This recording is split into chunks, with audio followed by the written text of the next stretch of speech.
Hello friends, welcome back to my channel. আশা করি আপনারা সবাই ভালো আছেন। আজকে আমি আপনাদের সাথে একটা ডালের রেসিপি শেয়ার করব। আমরা যাই খাই না কেন, আমরা বাঙালিরা প্রথম পাতে ডাল খেতে খুবই পছন্দ করি। আর সেই ডালটা আমাদের রোজ খেতে খেতে একঘেয়েমি অনেক সময় হয়ে যায়। তাই আমি একটু রুচি বদল করা একটা ডাল নিয়ে এসেছি, যেটা গরম ভাতে খেতে অপূর্ব লাগে। এটা হচ্ছে গন্ধরাজ ডাল। তাহলে চলুন দেখে নিই এই গন্ধরাজ ডাল করতে আমাদের কি কি লাগছে। এখানে আমি কাঁচা মুগ ডালটাকে ভালো করে প্রেসার কুকারে নুন আর হলুদ দিয়ে আমি সেদ্ধ করে রেখেছি। এবার একটা কড়াই গরম করে নিয়ে আমি 1 টেবিল স্পুনের মতো সর্ষের তেল গরম করে নেব। তেলটা গরম হয়ে গেছে। এবার এতে আমি 2টো শুকনো লঙ্কা, একটু সর্ষে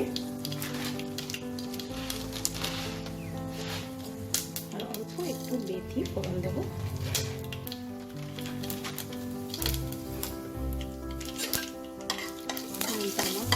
হয়ে গেছে। এবার এতে আমি 1/2 ইঞ্চি মতো একটা আদার টুকরো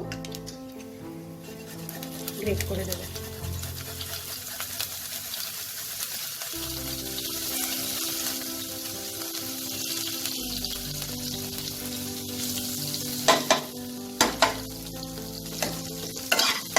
আদাটাকে একটু ভেজে নেব।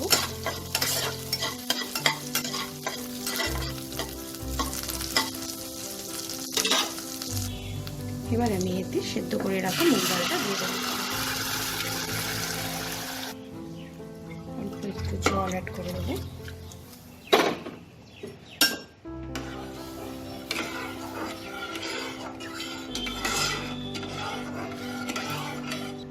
ডালটা ফুটে গেছে। এবার এতে আমি 2টো চেরা কাঁচা লঙ্কা,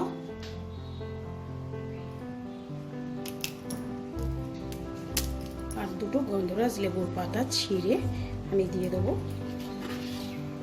আর একটু পরিমাণ মতো চিনি অ্যাড করে দেবো।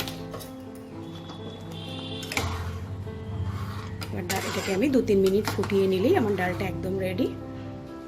ডালটা আমার একদম রেডি হয়ে গেছে। এবার এটাকে আমি সার্ভিং বলে বেড়ে নেব।